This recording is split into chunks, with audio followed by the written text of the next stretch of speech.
Salut chers élèves et merci de me rejoindre dans cette nouvelle vidéo dans laquelle on va traiter un nouveau exercice concernant la deuxième leçon qui est les atomes et les ions. Donc soyez attentifs au cours de cette vidéo et c'est parti. Donc on va commencer par la première question qui a dit souligner la bonne réponse. Donc ici, comme vous le constatez, on a deux choix. Un seul choix parmi ces deux qui est correct. Donc la première phrase, un atome est chargé positivement ou bien électriquement neutre. Donc la charge de l'atome est égale à 0 car on a une égalité entre la charge des noyaux et la charge des électrons. Donc la bonne réponse c'est électriquement neutre. La deuxième phrase, un électron est une particule chargée négativement ou bien positivement. Donc la bonne réponse c'est négativement. Donc la charge de l'électron est négative. La troisième phrase, les électrons sont des constituants de l'atome ou bien du noyau.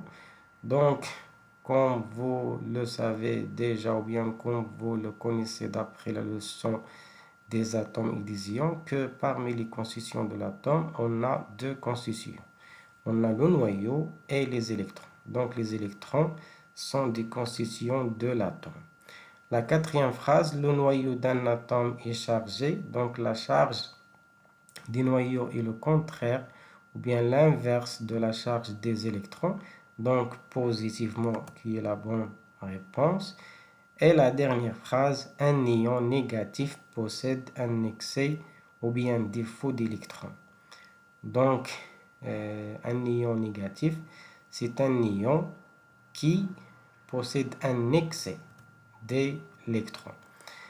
Aussi, ici, on a un ion positif. Donc, l'ion positif possède un défaut d'électrons. On passe à la deuxième question. Donc, donnez les symboles des atomes suivants. Donc, concernant ces atomes, donc toujours, on a pris la première lettre du nom latin de l'atome pour la symboliser. Donc, l'hydrogène, on prend le H. Le carbone, on prend la première lettre qui est C. L'oxygène, on prend la première lettre qui est O. Et toujours, on écrit le symbole de l'atome en majuscule. Toujours. Le soufre, S.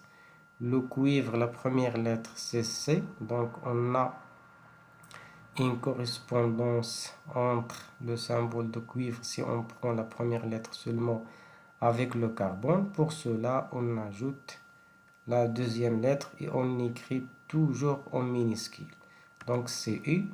Le fer, c'est Fe, car l'atome de fluor qui est le symbole F. Le chlore, c'est Cl. On prend le troisième lettre du chlore, donc Cl. Et le zinc, c'est Zn.